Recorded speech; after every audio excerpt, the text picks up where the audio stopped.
Bonjour, je suis Jean-Noël Blocher, docteur en sciences de l'éducation et de la formation et ingénieur d'études en sciences humaines à l'INSPE de Bretagne UBO et par ailleurs membre du collectif Didactique pour enseigner. Le titre de ma présentation est le suivant: les systèmes hybrides texte-image-son, ch'ti, archéologie, micro-histoire et anecdotes. L'objet de cette présentation est de raconter la manière dont l'épistémologie des ch'tis s'est vue construite par un collectif de pensée. Il s'agira pour moi de condenser près de 20 ans de coopération au sein des collectifs pluriels. Pour réaliser cette plongée historique dans la manière dont l'objet théorique ch'ti a vu le jour, je présenterai des personnages, des lieux et des institutions. Je rapporterai des anecdotes. Pour le dire autrement, je tenterai d'adopter une posture proche du récit micro-historique et je tenterai de donner à voir et à comprendre l'archéologie des savoirs en jeu dans la construction de cet objet technique et théorique qu'est le ch'ti. Toutefois, pour tenir dans le temps qui m'est imparti, je dois faire des choix qui m'amèneront à ne décrire précisément qu'un seul des contextes d'évolution de l'objet ch'ti. Ce contexte sera celui de l'ingénierie coopérative ACE. Mais en guise d'introduction, je vous propose de plonger au cœur d'un ch'ti. Cette stratégie permettra de créer une première référence de ce que recouvre l'expression système hybride texte-image-son. La suite de la présentation permettant, du moins je l'espère, de parfaire cette première référence. Est-ce que je pourrais avoir l'attention de tout le monde? La vidéo générée est au format Full HD. Un timecode permet un repérage précis et facile. Ce timecode est notamment utile lors des sessions de travail asynchrone. Le synopsis est conçu comme un menu et chaque étape est cliquable.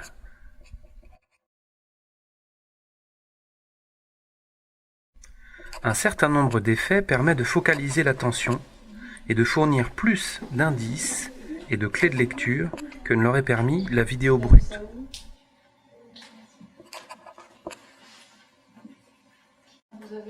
Est-ce que c'était les ondes donc, quand on lance un caillou dans l'eau qui bougent ou pas?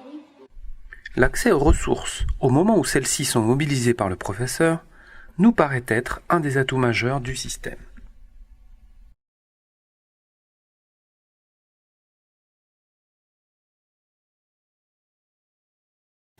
Le ch'ti que vous venez de voir est en quelque sorte un condensé des principales fonctionnalités que l'on peut retrouver dans des productions plus récentes. Bien sûr, tous les ch'tis produits à ce jour ne comportent pas toutes les fonctionnalités que vous venez de découvrir. De même, leur forme peut varier. En revanche, toutes les productions sont conçues selon une logique de dialogue entre des données de nature textuelle, picturale ou audiovisuelle. Il s'agit ici de donner une définition de travail, compréhensible par chacun, connaisseur ou non des fondements théoriques qui président à la conception des ch'tis et à leur théorisation au sein de la théorie qui les porte, la théorie de l'action conjointe en didactique. Cette formule abstraite dont on vient de voir une première forme de concrétisation peut être énoncée comme suit. Un ch'ti, ou système hybride texte-image-son, est un système multimédia de représentation en annotation réciproque. Système hybride, car il met en dialogue des éléments de différentes natures, du texte, de l'image et du son.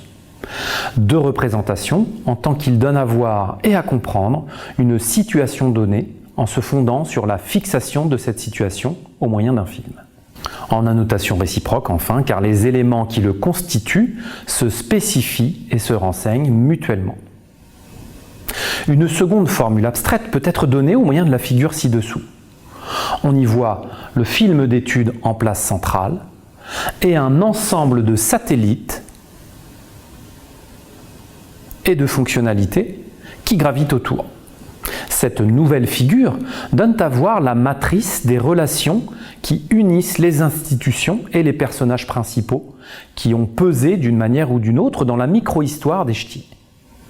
Bien sûr, cette figure est construite selon un point de vue, celui d'un personnage en jeu, dans le système de relations qu'il décrit. On pourrait imaginer que d'autres personnes, endogènes ou non à cet écosystème de transactions, puissent émettre leur propre point de vue. Dans le même ordre d'esprit, le point de vue exprimé ici est local, mais il pourrait se voir avantageusement enrichi de visions qui émaneraient d'autres foyers de la théorie de l'action conjointe en didactique. En haut de cette matrice figure la théorie de l'action conjointe en didactique, comme source de plusieurs institutions ou collectifs de recherche. Fondée par Gérard Sansevy, la TACD est à la base des travaux scientifiques des 4 groupes de recherche évoqués sur la figure. Ces groupes de recherche ont tous été placés sous la responsabilité d'acteurs dont les travaux doctoraux ont été dirigés par Gérard Sansevy. Une partie des productions scientifiques de ces groupes a été co-conçue avec mon assistance en tant qu'ingénieur, puis en tant qu'ingénieur-chercheur. Cette partie de la matrice peut être considérée comme l'organe de production d'objets concrets tels que le premier synopsis hybride, des espaces en ligne et des travaux doctoraux. La partie de droite de la figure donne à voir les relations qui unissent 2 collectifs. Les membres du séminaire Action, récemment structuré en collectif didactique pour enseigner, ainsi que le réseau VISA. Dans ces 2 collectifs figurent des membres actifs cités par ailleurs dans la partie décrite précédemment, l'organe de production. En guise de synthèse, nous pouvons souligner l'appartenance d'un noyau d'acteurs aux mêmes institutions, aux mêmes collectifs. Cela, d'une part, leur permet de partager une culture générale scientifique commune. Ici, par exemple, la TACD. D'autre part, des micro-cultures contextuelles, par exemple la microculture du groupe de recherche FABLE, ou bien encore celle du séminaire Action. Ce partage d'expériences communes et cette construction simultanée de connaissances évoquent ce que Fleck nomme le style de pensée. Ce style de pensée est l'élément essentiel qui permet de cristalliser l'arrière-plan commun, les références partagées, en instruments concrets tels que les ch'tis. Cette nouvelle figure donne à voir l'inscription temporelle des ch'tis. J'ai proposé de situer l'origine des ch'tis en 2003, à travers le travail des chercheurs impliqués dans le programme incitatif de recherche en éducation et formation. Ce programme incarne en effet les premières manifestations concrètes de ce qui semble être le parent le plus proche des ch'tis d'aujourd'hui, la transcription texte-image. En dessous de ces jalons qui représentent finalement des productions concrètes liées à l'épistémologie des ch'tis figurent les lieux de réflexion où se forge la culture commune, le style de pensée auquel nous venons de faire référence. Parmi ces lieux de réflexion et de culture commune, le séminaire Action du professeur, comme lieu de germination des concepts en devenir au sein de la TACD. La recherche ACE pour arithmétique et compréhension à l'école élémentaire a débuté, comme le montrait la figure précédente, en 2011 et est toujours en cours à ce jour. L'objet de l'ingénierie est la production d'une progression mathématique au CP, en CE1 et en CE2. Pour cela, des séquences d'enseignement-apprentissage sont conçues collectivement par les professeurs et les chercheurs, puis mises en œuvre, filmées, analysées, puis améliorées, pour être à nouveau mises en œuvre, filmées, etc., etc., etc. Ce principe itératif s'inscrit dans le paradigme d'amélioration générale des pratiques d'enseignement et d'apprentissage. Si l'objet de cette présentation n'est pas de définir avec précision ce que recouvre le concept d'ingénierie coopérative, il me semble toutefois pertinent, afin que le lecteur soit suffisamment éclairé, d'en proposer la définition suivante, extraite du glossaire conçu par le collectif didactique pour enseigner. En TACD, une ingénierie coopérative peut se définir comme un collectif de pensée constitué de professeurs, formateurs, éducateurs, chercheurs, doctorants, etc., qui travaillent à l'élaboration conjointe de séquences didactiques mises en œuvre, évaluées et mises en œuvre de nouveau à partir de cette évaluation au sein d'un processus itératif. Si cette définition fait montre d'une certaine incomplétude, elle me paraît suffisante à l'échelle de cette communication pour permettre au lecteur de comprendre la suite de mes propos. Pour mémoire, l'ingénierie ACE fait partie des groupes de recherche les plus récents dans lesquels les ch'tis, sous leur forme moderne, ont été déployés. Dans cette ingénierie, en particulier, les ch'tis ont été développés comme des instruments au sens de Bachelard, c'est-à-dire comme des machines de production et d'écriture des phénomènes qu'ils exemplifient.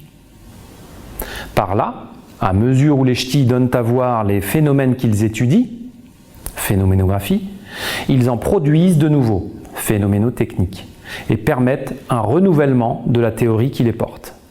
De la sorte, les ch'tis agissent comme des augmentateurs du dialogue de l'ingénierie.